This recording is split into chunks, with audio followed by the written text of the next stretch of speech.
Hello dear viewers, आपका स्वागत है हमारे YouTube family AB judiciary zone में। इस सेशन में हम लोग पढ़ेंगे दहेज प्रतिषेध अधिनियम 1961 यानी कि द डोअरी प्रोहिबिशन एक्ट 1961। इसके पहले मैंने महिलाओं के अशिष्ट रूपण अधिनियम 1986 का वीडियो डाल दिया है, आप लोग प्लेलिस्ट से देख सकते हैं उसको। मैंने इस टॉपिक का सरल भाषा में नोट्स बनाया है ताकि एक बार में ही पढ़ने पर अच्छे से समझ में आ जाए।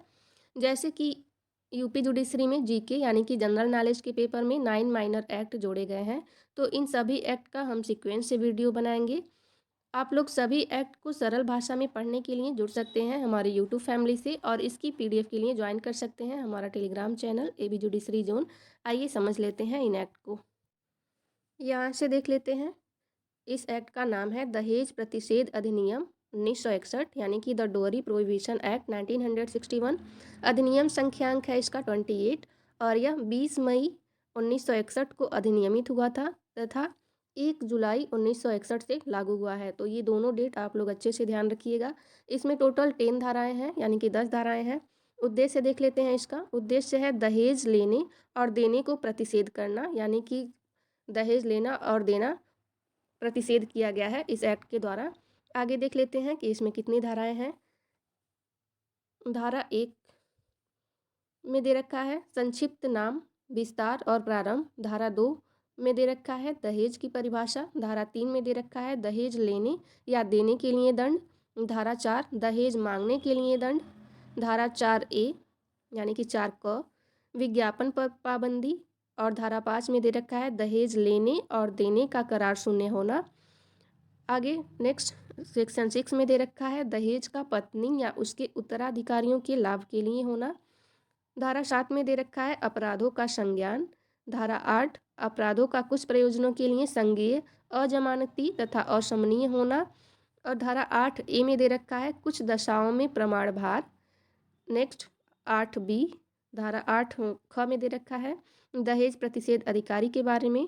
और धारा 9 नियम बनाने की शक्ति। और धारा 10 में दे रखा है राज्य सरकार की नियम बनाने की शक्ति।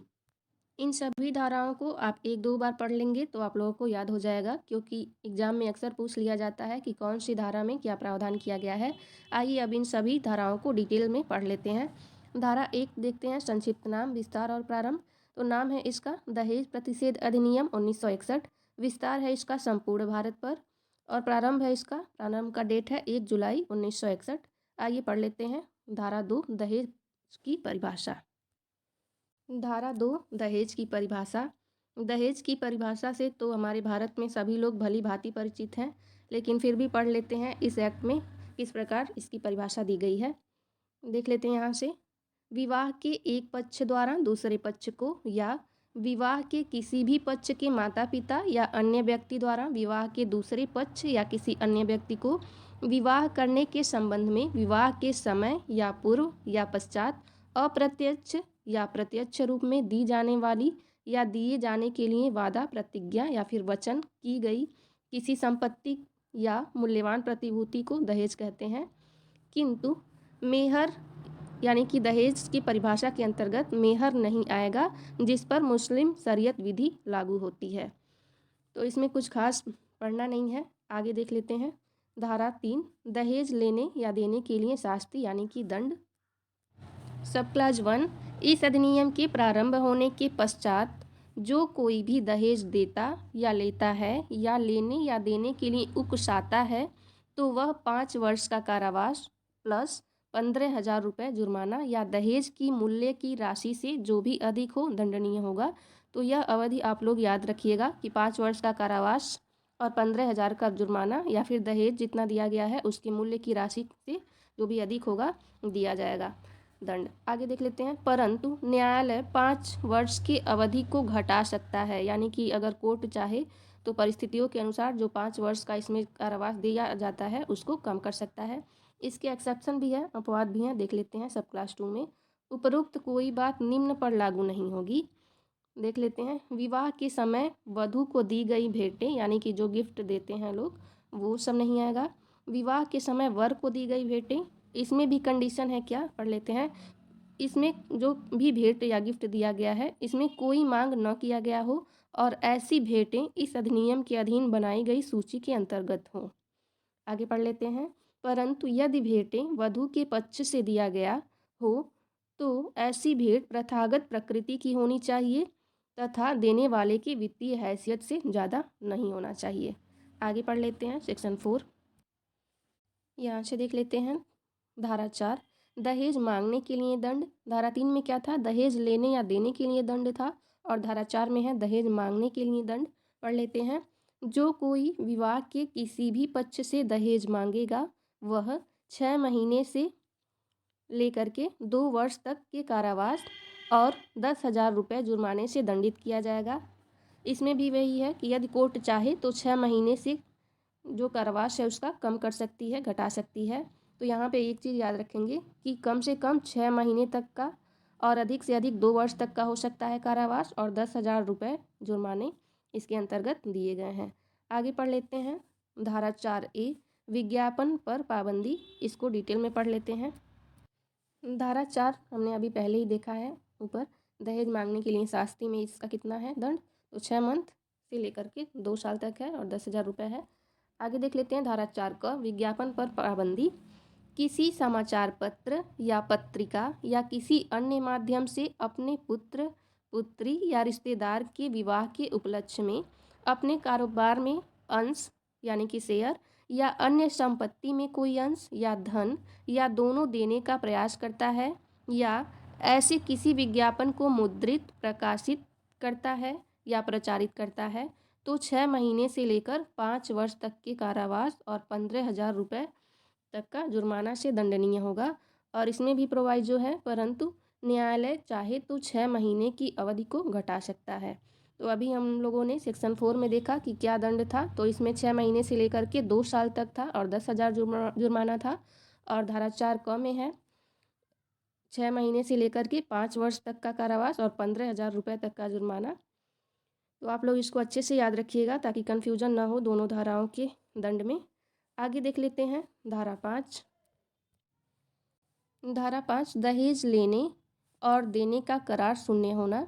इसमें कुछ दिया नहीं है एक्ट में, बस एक लाइन में डिफाइन कर दिया गया है कि यदि कोई दहेज लेने और देने का करार करता है, एग्रीमेंट करता है, तो वो शून्य हो जाएगा। आगे पढ़ लेते हैं धारा 6 दहेज का पत्नी या उसके उत्तराधिकारियों के लाभ के लिए होना। इसको डिटेल में देख लेते हैं। यहाँ से देख लेते हैं धारा 6 दहेज का पत्नी या उसके उत्तराधिकारियों के लाभ के लिए होना। पढ़ लेते हैं क्लास 1 जहाँ कोई दहेज जिस स्त्री के विवाह के संबंध में दिया गया है उसके अतिरिक्त किसी व्यक्ति द्वारा प्राप्त किया गया है तो वह व्यक्ति उस स्त्री को हस्तांतरित कर देगा। ए में दे रखा है यदि दहेज विवाह के पूर्व यानी कि विवाह से पहले दिया गया है तो विवाह से 3 महीने के अंदर। बी में दे रखा है यदि दहेज विवाह के समय या विवाह के पश्चात प्राप्त हुआ है तो इसकी प्राप्ति के दिनांक से 3 महीने के अंदर। और सी में दे रखा है जब स्त्री की अवयस्कता में दहेज प्राप्त हुआ है, यानी कि जब स्त्री अवयस्क थी और उसे दहेज प्राप्त किया गया था तो उसके 18 वर्ष की आयु हो जाने के 3 महीने के अंदर। यानी कि एक चीज़ हम लोग देखें कि इसमें जो टाइम दे रखा है 3 महीने, तीनों में सेम दे रखा है, चाहे वह दहेज विवाह के पूर्व दिया गया हो या फिर विवाह के समय दिया गया हो या विवाह के पश्चात दिया गया हो या फिर स्त्री की अवयस्कता के समय दिया गया हो। तो जब भी दिया गया होगा तो 3 महीने के अंदर उसको दे दिया जाएगा। और ऐसे अंतरण तक दहेज को न्यास के रूप में स्त्री के लाभ हेतु धारण करेगा। जिस व्यक्ति को दिया गया है वह न्यास के रूप में उसकी संपत्ति को धारण करेगा। आगे देख लेते हैं क्लास 2 में जहाँ कोई व्यक्ति उपधारा 1 और 3 के अंतर्गत यानी कि जो संपत्ति उसको दिया गया था दूसरे व्यक्ति को कोई संपत्ति हस्तांतरित नहीं करता है तो वह 6 महीने 6 मंथ से लेकर के 2 साल तक का कारावास या 5,000 रुपये से लेकर के 10,000 रुपये जुर्माने तक या दोनों से दंडनीय होगा। यानी कि जो ऊपर दहेज दिया गया था किसी अतिरिक्त व्यक्ति को, अगर वह उसको उस स्त्री को हस्तांतरित नहीं करता है तो उसको कितनी सज़ा का प्रावधान किया गया है, तो 6 महीने से लेकर के 2 साल तक हो सकती है और जुर्माना है 5,000 रुपये से लेकर के 10,000 रुपये तक। पढ़ लेते हैं क्लास 3 जहाँ उपधारा 1 के अधीन स्त्री उसे प्राप्त करने से पूर्व मर जाती है तो स्त्री के वारिस को वह संपत्ति प्राप्त करने का अधिकार होगा, परंतु यदि स्त्री की मृत्यु विवाह के 7 साल के अंदर बिना प्राकृतिक कारणों से हो जाती है तो ऐसी संपत्ति यदि उसकी कोई संतान न हो तो उसके माता पिता को अंतरित होगी, या यदि उसकी संतान हो तो ऐसे संतानों को अंतरित होगी, और ऐसे अंतरण के लंबित रहने के दौरान ऐसे संतानों के लिए न्यास के रूप में धारित किया जाएगा। आगे पढ़ लेते हैं क्लास 3। आई होप आप लोगों को अच्छे से समझ में आ रहा होगा, क्योंकि मैंने बहुत ईजी लैंग्वेज में इसको बनाया है। बैरक की लैंग्वेज ज़्यादा डिफ़िकल्ट थी। आगे देख लेते हैं क्लास 3A। जहां उपधारा 1 व 2 के अंतर्गत कोई व्यक्ति संपत्ति हस्तांतरित नहीं करता है तो न्यायालय उसे लिखित आदेश द्वारा निर्देश देगा कि वह संपत्ति का अंतरण हकदार स्त्री या उसके वारिसों या माता पिता को जैसी भी स्थिति हो निश्चित अवधि के अंतर्गत हस्तांतरित कर दे, और यदि वह निर्देश का पालन नहीं करता है तो संपत्ति के मूल्य के बराबर रकम उससे जुर्माने की भांति वसूल की जाएगी। आगे पढ़ लेते हैं क्लास 4। इस धारा की कोई बात धारा 3 व 4 के उपबंधों पर प्रभाव नहीं डालेगी। अब देख लेते हैं सेक्शन 7। धारा 7 में अपराधों का संज्ञान दे रखा है, पढ़ लेते हैं।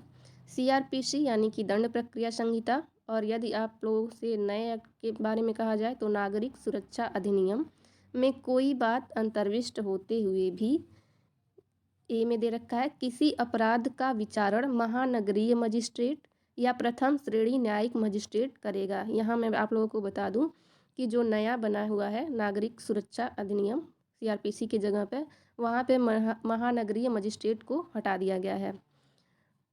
अब पढ़ लेते हैं बी में। कोई न्यायालय तब तक अपराध का संज्ञान नहीं लेगा सिवाय स्वयं की जानकारी या पुलिस रिपोर्ट पर, या अपराध द्वारा व्यथित व्यक्ति या उसके माता पिता या अन्य रिश्तेदार अथवा किसी मान्यता प्राप्त कल्याण संस्था या संगठन द्वारा किए गए परिवाद पर।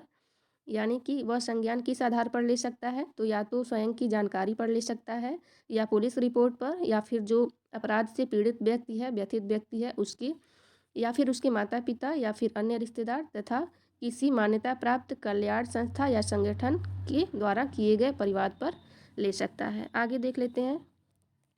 सी में दे रखा है महानगरीय मजिस्ट्रेट और प्रथम श्रेणी न्यायिक मजिस्ट्रेट इस अधिनियम के अधीन सिद्ध दोष व्यक्ति को इस अधिनियम द्वारा प्राधिकृत कोई भी दंड दे सकता है। यहाँ पे हम लोग ध्यान से पढ़ेंगे कि अथॉरिटी क्या है, तो अथॉरिटी है महानगरीय मजिस्ट्रेट और प्रथम श्रेणी न्यायिक मजिस्ट्रेट। ये अच्छे से ध्यान रखिएगा आप लोग, क्योंकि एग्जाम में पूछ लिया जाता है कि कौन सी अथॉरिटी है। आगे पढ़ लेते हैं स्पष्टीकरण। मान्यता प्राप्त कल्याण संस्था या संगठन से CG यानी कि सेंट्रल गवर्नमेंट केंद्रीय सरकार, और SG यानी कि स्टेट गवर्नमेंट राज्य सरकार द्वारा मान्यता प्राप्त सामाजिक कल्याण या संस्था अभिप्रेत है। आगे पढ़ लेते हैं क्लास 2। CRPC यानी कि दंड प्रक्रिया संहिता के अध्याय 36 की कोई बात, अध्याय 36 में परिसीमा दे रखी है, तो परिसीमा विधि इस अधिनियम द्वारा दंडनीय किसी बात पर लागू नहीं होगी। आगे पढ़ लेते हैं क्लास 3। अपराध द्वारा व्यथित किसी व्यक्ति द्वारा किया गया कथन उसे अभियोजन के अध्ययन नहीं करेगा। यानी कि जो व्यथित व्यक्ति है, कोई कथन किया है तो उसको उसके लिए, उसके कथन के लिए अभियोजित नहीं किया जाएगा। आगे पढ़ लेते हैं धारा 8। अपराधों का कतिपय प्रयोजनों के लिए संज्ञेय और अजमानतीय तथा अशमनीय होना। क्लास 1 CRPC यानी कि दंड प्रक्रिया संहिता 1973 इस अधिनियम के अंतर्गत अपराध पर ऐसे लागू होंगी जैसे वह संज्ञेय अपराध हो। ऐसे अपराधों का अन्वेषण करने के लिए, और सेकंड में दे रखा है किसी व्यक्ति की वारंट के बिना या मजिस्ट्रेट के आदेश के बिना गिरफ्तारी के अलावा अन्य विषयों के प्रयोजन के लिए। क्लास 2 इस अधिनियम के अधीन प्रत्येक अपराध अजमानती और अशमनीय होगा। तो ये सेक्शन नंबर आप लोग अच्छे से लर्न रखिएगा, याद रखिएगा कि किस सेक्शन में कहा गया है कि इस धारा, इस एक्ट के अंतर्गत अपराध कैसा होगा, तो संज्ञेय होगा और अजमानती होगा और अशमनीय होगा। आगे पढ़ लेते हैं। यहाँ से देख लेते हैं धारा 8 क कुछ दशाओं में प्रमाण भार। धारा 3 व 4 देख लेते हैं। धारा 3 और 4 में क्या रखा है। दे रखा है दहेज लेने या देने के लिए दंड, और 4 में है दहेज मांगने के लिए दंड। पढ़ लेते हैं। धारा 3 व 4 के अधीन दहेज लेने, देने या मांगने का अभियोजन हो तो साबित करने का भार अभियुक्त पर होगा, यानी कि जो व्यक्ति कहता है कि दहेज नहीं लिया गया है या फिर नहीं दिया गया है तो साबित करने का भार उसी पर होगा। आगे पढ़ लेते हैं। धारा 8B दहेज प्रतिषेध अधिकारी, इसको डिटेल में देख लेते हैं। धारा 8B दहेज प्रतिषेध अधिकारी क्लास 1 देख लेते हैं। राज्य सरकार जितना उचित समझे उस संख्या में, यानी कि जितनी आवश्यकता हो उस संख्या में दहेज प्रतिषेध अधिकारी नियुक्त करेगी तथा उनके क्षेत्रों को भी विनिर्दिष्ट करेगी जिसमें वे अपनी अधिकारिता और शक्तियों का प्रयोग करेंगे। तो यहाँ पे किसको अथॉरिटी है नियुक्त करने की दहेज प्रतिषेध अधिकारी को? तो राज्य सरकार को अथॉरिटी है। आगे पढ़ लेते हैं। क्लास 2 प्रत्येक दहेज प्रतिषेध अधिकारी निम्न शक्तियों या कर्तव्यों का पालन और संपादन करेगा। पढ़ लेते हैं। इस अधिनियम के उपबंधों का पालन हो रहा है या नहीं यह देखेंगे। और देख लेते हैं आगे। दहेज लेने या लेने का दुष्प्रेरण करने का तथा दहेज मांगने को निवारित करेगा, यानी कि रोकेगा। आगे सी में है इस अधिनियम के अधीन अपराध कारित करने वाले व्यक्तियों के अभियोजन के लिए साक्ष्य एकत्रित करेगा। और डी में दे रखा है ऐसे अतिरिक्त कार्यों का पालन करेगा जो राज्य सरकार तथा इस अधिनियम के अधीन विनिर्दिष्ट हो। तो इनके काम कार्य क्या क्या है दहेज प्रतिषेध अधिकारी के? तो यह देखना है कि जो यह अधिनियम दिया गया है उसके उपबंधों का अच्छे से पालन हो रहा है या फिर नहीं, और जो भी दहेज लेगा देगा या फिर दहेज लेने या देने का दुष्प्रेरण करेगा या फिर दहेज मांगेगा उसको निवारित करेंगे। और क्या दे रखा है अभियोजन के लिए साक्ष्य एकत्रित करेंगे। और चौथे में दे रखा है कि जो कार्य इनको राज्य सरकार देगी सौंपेगी उनका पालन करेंगे, और जो कार्य इस अधिनियम के अधीन दिया गया है उन कार्यों का पालन करेंगे। आगे पढ़ लेते हैं। क्लास 3 राज्य सरकार अधिसूचना द्वारा दहेज प्रतिषेध अधिकारी को पुलिस अधिकारी की शक्तियां प्रदान कर सकेगी और वह इन शक्तियों का प्रयोग इस अधिनियम के अधीन बनाए गए सीमाओं और शर्तों के अनुसार करेगा। आगे पढ़ लेते हैं। क्लास 4 राज्य सरकार दहेज प्रतिषेध अधिकारी को सलाह और सहयोग देने के लिए समाज कल्याण कार्यकर्ताओं में से 5 व्यक्तियों की एक सलाहकार बोर्ड नियुक्त करेगी जिनमें कम से कम 2 महिलाएं होंगी। तो ये क्लास आप लोग अच्छे से ध्यान रखिएगा। आगे पढ़ लेते हैं। धारा 9 नियम बनाने की शक्ति देख लेते हैं। क्लास 1 केंद्र सरकार, यहाँ पे ध्यान रखिएगा आप लोग, अथॉरिटी है केंद्र सरकार की धारा 9 में, और धारा 10 में अथॉरिटी है राज्य सरकार की, तो कंफ्यूज मत होइएगा। पढ़ लेते हैं। केंद्र सरकार शासकीय राजपत्र में अधिसूचना द्वारा इस अधिनियम के प्रयोजनों को पालन कराने हेतु नियम बना सकेगी। सब क्लास 2 देख लेते हैं। ऐसे नियम में उपबंधित होगा, यानी कि जो केंद्र सरकार नियम बनाएगी उसमें उपबंधित होगा वे प्रारूप और रीति जिसमें तथा वे व्यक्ति जिनके द्वारा वर या वधू को दी गई भेंटों की सूची बनाई जाएगी और उससे संबंधित अन्य विषय। आगे देख लेते हैं। बी में दे रखा है अधिनियम के प्रशासन के लिए नीति और कार्यवाहियों का बेहतर समन्वय रहेगा। और क्लास 3 पढ़ लेते हैं। इस अधिनियम के अधीन बनाया गया प्रत्येक नियम बनाए जाने के पश्चात यथाशीघ्र संसद के प्रत्येक सदन यानी कि राज्यसभा और लोकसभा के समक्ष जब वह सत्र में हो 30 दिन की अवधि के लिए रखा जाएगा। यह अवधि एक सत्र में या 2 या अधिक अनुक्रमिक सत्रों में पूरी हो सकेगी यदि दोनों सदन उस नियम में परिवर्तन करने के लिए, यानी कि जो नियम बनाया गया है उसमें परिवर्तन करने के लिए सहमत हो जाएं, तो तत्पश्चात वह ऐसे परिवर्तित रूप में ही प्रभावी होगा, यानी कि जिस परिवर्तन को करेंगे उसी परिवर्तन के रूप के अनुसार ही वह एक्ट प्रभावी हो जाएगा। और यदि वे सहमत न हो तो यह नियम निष्प्रभावी हो जाएगा। प्रोवाइजो भी दे रखा है, पढ़ लेते हैं। किंतु नियम के ऐसी परिवर्तित या निष्प्रभावी होने से पहले की गई किसी बात की विधि मान्यता पर प्रतिकूल प्रभाव नहीं पड़ेगा। आगे देख लेते हैं। धारा 10 राज्य सरकार की नियम बनाने की शक्ति, तो याद रखेंगे हम लोग। धारा 9 में है केंद्र सरकार और धारा 10 में है राज्य सरकार अथॉरिटी।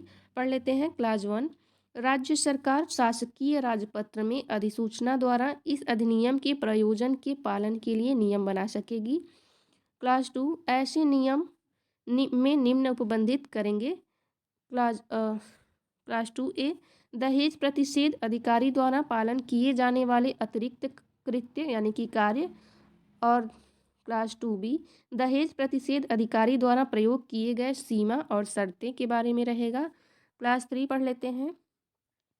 राज्य सरकार द्वारा बनाया गया प्रत्येक नियम उसके बनाए जाने के पश्चात यथाशीघ्र राज्य विधायिका के समक्ष रखा जाएगा। यहाँ हमने सभी धाराओं को अच्छे से डिटेल में पढ़ लिया है। एक बार फिर से रिवीजन कर लेते हैं ताकि याद रहे। धारा 1 में दे रखा है संक्षिप्त नाम, विस्तार और प्रारंभ। धारा 2 दहेज की परिभाषा। धारा 3 में दहेज लेने या देने के लिए दंड। धारा 4 में है दहेज मांगने के लिए दंड। धारा 4A विज्ञापन पर पाबंदी। धारा 5 दहेज लेने और देने का करार शून्य होना। धारा 6 में दे रखा है दहेज का पत्नी या उसके उत्तराधिकारों के लाभ के लिए होना। धारा 7 में दे रखा है अपराधों का संज्ञान। धारा 8 में है अपराधों का कुछ प्रयोजनों के लिए संज्ञेय, अजमानती तथा अशमनीय होना। धारा 8 में दे रखा है कुछ दशाओं में प्रमाण भार।